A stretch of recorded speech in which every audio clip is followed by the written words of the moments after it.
Բարև ձեզ սիրելի բարեկամներ, եթերում Նոյանտապանի քննարկում հաղորդաշարն է եւ մեր տաղավարում է գտնվում Արա Զաքարյանը, փաստաբան, Արտակ Սարգսյանի պաշտպան։ Ողջունում եմ պարոն Զաքարյան, դուք երրորդ անգամ եք մեր տաղավարում եւ 3 անգամ էլ մենք խոսել ենք Արտակ Սարգսյանի նկատմամբ անիրավաչափ ուրեմն գործողությունների մասին, իրականում երբ որ ուրեմն այդ տնային կալանքը վերացվեց դատարանի որոշումով, թվում էր թե այդ Արտակ Զաքարյանի նկատմամբ Արտակ Սարգսյանի նկատմամբ հետապնդումները արդեն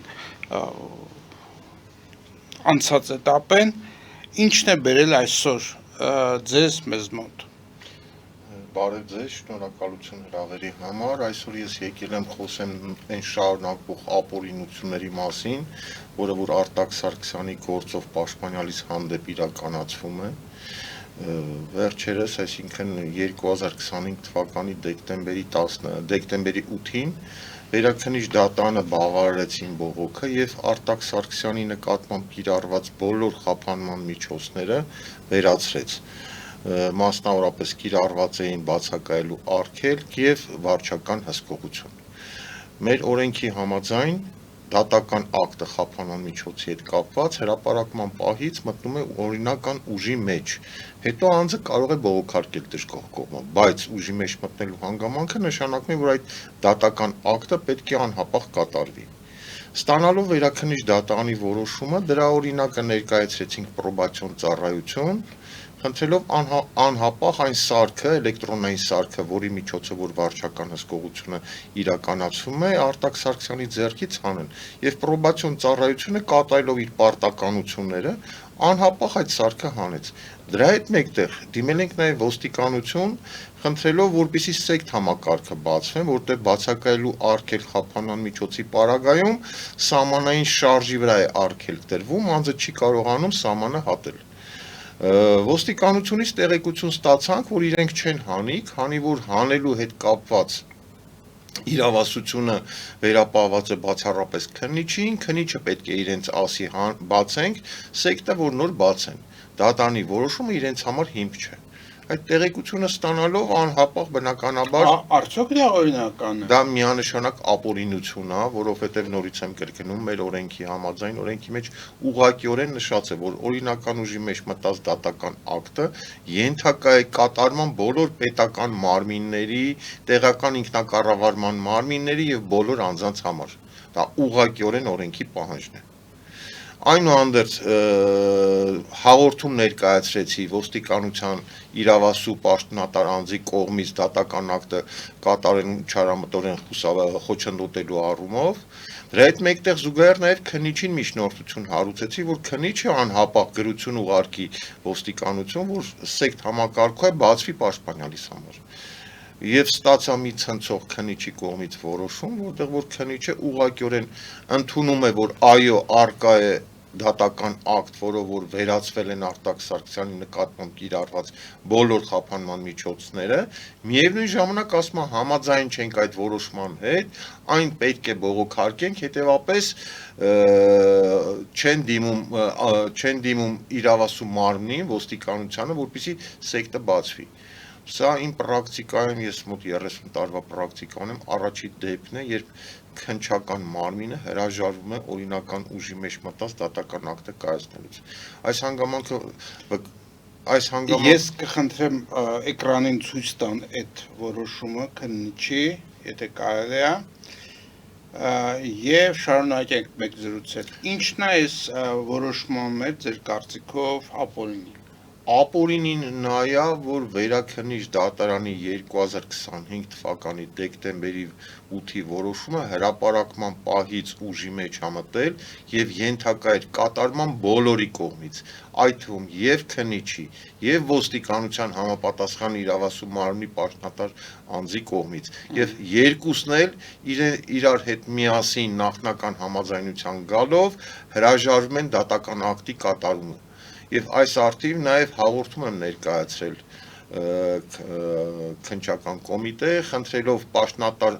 անձանց կողմից իրենց լիազորությունները չարաշահելու, ինչպես նաև դատական ակտի կատարմանը խոչընդոտելու հատկանիշներով վարույթ նախաձեռնել։ Ինչն է պատճառը, որ այսպիսի ապօրինություն է թույլ տալիս պետական երկու տարբեր մարմնի պաշտոնյաներ։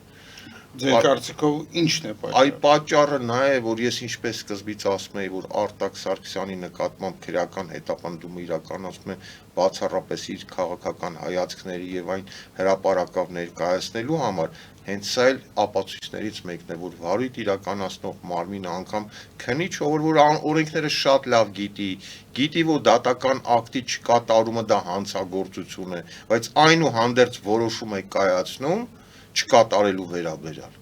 Սա ուրիշ բացատրություն չի կարող ունենալ, որ քննիչին ասել են, որ այս անձի նկատմամբ պետք է այսպիսի ապօրինություններ անել։ Ես հիշում եմ մեր հարցազրույցը Արտակ Սարգսյանի հետ, նա ասում էր, որ այդ նույն քննիչը ենթադրաբար ասում էր, որ Քենիայում թագավորի նման ապրում ես, գնա այս բոլոր գործը կարճենք։ Այն դեպս դա ներկայացրել է Արտակ Սարգսյանը որպես իրականություն։ Եվ հիմա փաստորեն հնարավորությունը երկրից դուրս գալու այդ նույն քննիչը սահմանափակում է, ապօրինաբար կամ օրինաբար այդ խոսենք։ Որն է այստեղ տրամաբանությունը։ Նայեք, տրամաբանությունը հետևյալն էր, երբ որ Արտակ Սարգսյանին ասում էին Հայաստանի Հանրապետությունից գնա, պայմանը ոչ միայն գնալն էր, այդ պայմանը նաև նա էր, որ ցուցաբերել քաղաքական չեզոքություն, քաղաքականությամբ չզբաղվեր, որևէ քաղաքական ուժի չսատարեր, իշխանությանը չքննադատեր։ Ինչին որ Արտակ Սարգսյանը կտրականապես դեմ է արտահայտվել։ Եվ այս պայդրությամբ է վարույթ իրականացնող մարմինը հստակ գիտի, որ Արտակ Սարգսյանը նաև քայլեր է ձեռնարկում կուսակցություն հիմնելու վերաբերյալ եւ որ ցանկանում է ապագա ընտրություններին մասնակցել։ Այսինքն այս տրամաբանությունից ելնելով սոսկ միայն Արտակ Սարգսյանին թույլ տալ, որ նա Հայաստանի տարածքից դուրս գա ու դրանով հարցը փակվի, իրանք հասկանում են, որ այդպես չի լինի, որտեղ Արտակ Սարգսյանը դուրս գալուց անմիջապես մուտքել է գործելու եւ ընտրություններին մասնակցելու է։ Այսինքն վերջնական իրանց նպատակին չեն կարող հասնել։ Շատ լավ։ Դուք ասում եք, որ ձեր պրակտիկայում, փաստաբանական պրակտիկայում չի եղել որևէ դեպք, որ իրավական մարմինները խոչընդոտեն, ուրեմն դատարանի օրինական ուժի մեջ մտած վճռի կատարման։ Ինչ մեխանիզմ կա դա ստիպելու, որ մարդիկ կատարեն։ Ես ուղղակի գուցե ոչ տեղին ուրեմն անալոգիա բերեմ, ասենք, երբ որ քաղաքացիական դատարանը ինչ-որ վճիռ է կատարում, այնտեղ կա հարկադիր կատարման մի ամբողջ մարմին, որը այդ վճիռը ի կատար է ածում, ասենք, տարբեր գումար է պահում, էս է անում, այն է անում։ Քրեականի դեպքում դա ինչպես է գործում։ Քաղաքացիականում կա, քրեականում որպես այդպիսին նույն մեխանիզմը չի գործում, քանի որ գործում այն կանխավարկածը, որ պետական մարմինները եւ պաշտոնատար անձինք պիտի կատարեն օրինական ուժի մեջ մտած ցանկացած դատական ակտի պահանջները։ Այդ կանխավարկածն է գործում, որ բարեխղճորեն նրանք պիտի անեն։ Եվ այս 30 տարվա պրակտիկայի մեջ ես դեռ չեմ լսել մի դեպք, որ պետական մարմինները հրաժարվեն դա կատարելու։ Սա առաջի դեպքն է։ Մեխանիզմները որոնք են։ Ես հաղորդումներ եմ ներկայացրել եւ քննիչի եւ ոստիկանության իրավասու պաշտոնյայի հետ նկատմամբ վարույթ նախաձեռնելու համար քրեական օրենսգրքի անպատասխան հոդվածներով։ Միևնույն ժամանակ բողոքներ եմ ներկայացրել քաղաքի դատախազին, գլխավոր դատախազին, ներքին գործերի նախարարին, ցույց տալով, որ այսպիսի ապօրինություններ են թույլ տալիս իրենց ենթակա ծառայողները ու խնդրել են, որ անմիջապես քայլեր ձեռնարկվի դատական ակտ ուժի մեջ մտած ի կատարածելու առումով։ Որն է այսպես կոչված քայլեր իրականացնելը։ Ինչ պիտի անի օրինակ դատախազը։ Դատախազը ինչ պետք է անի, դատախազին հենց կոնկրետ խնդրել են, որ վերացնի քննիչի ապօրինի որոշումը,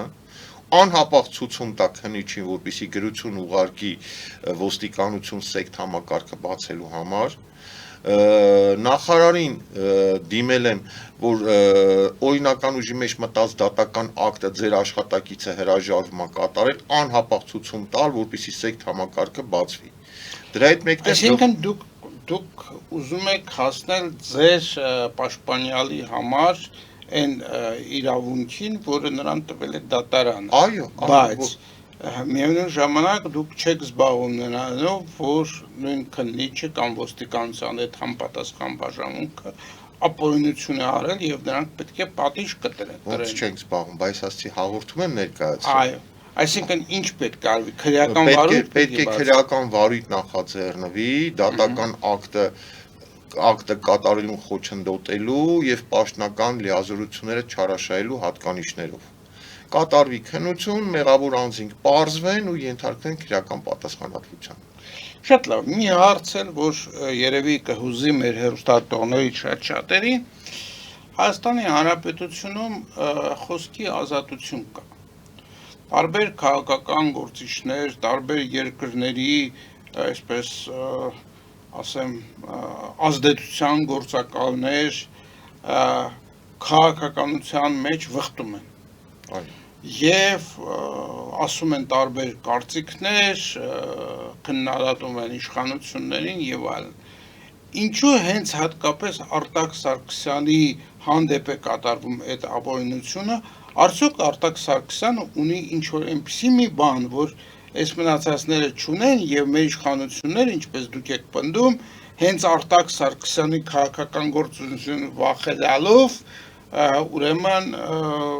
փորձում են ապօրինի խոչընդոտել նրա քաղաքական գործելակերպը։ Դա մի քիչ իրավաբանությունից հեռու հարց է, բայց բոլոր դեպքերում, ասենք, երկար ժամանակ ճանաչելով եւ շփվելով Արտակ Սարգսյանի հետ, կարող եմ ասել, որ նա